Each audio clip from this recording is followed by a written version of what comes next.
Assalamualaikum dan selamat sejahtera. Saya Siti Akademi Binti Sulaiman A193211 akan membentangkan mengenai teori Solo Swan. Sebab kenapa saya memilih teori ini ialah kerana konsep ekonomi yang menyatakan bahawa negara yang mempunyai nisbah pelaburan dan simpanan yang lebih tinggi cenderung mempunyai tahap pertumbuhan ekonomi yang lebih tinggi dalam jangka masa panjang.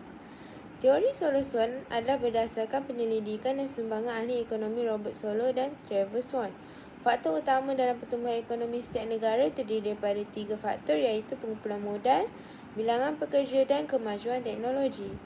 Teori ini boleh digunakan dalam pelbagai konteks ekonomi, antaranya ialah analisis perdagangan antarabangsa.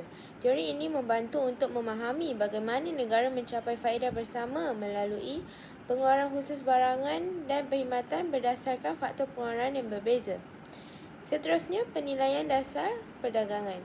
Teori ini boleh digunakan untuk menganalisis kesan dasar perdagangan seperti tarif dan kuota ke atas peruntukan sumber dan aliran perdagangan antara negara.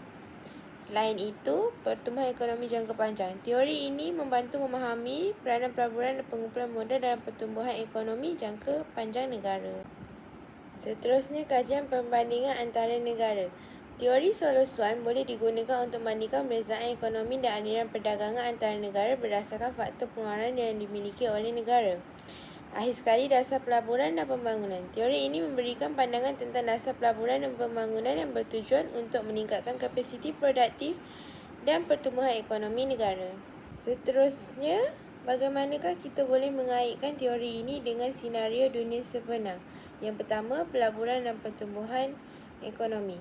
Di banyak negara, meningkatkan tahap pelaburan dalam pembangunan infrastruktur dan sektor ekonomi utama dianggap sebagai langkah penting ke arah pertumbuhan ekonomi jangka panjang.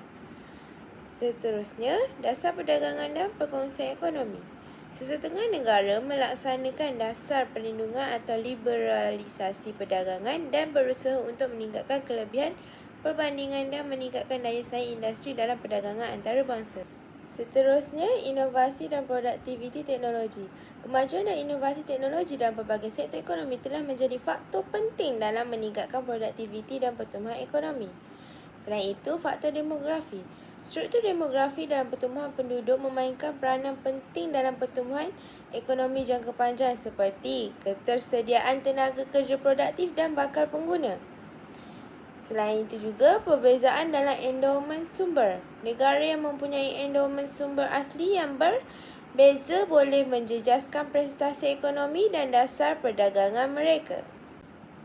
Kesimpulannya, teori Solo Swan dipengaruhi oleh 3 faktor, iaitu pengumpulan modal, tahap jumlah tenaga buruh dan kemajuan teknologi.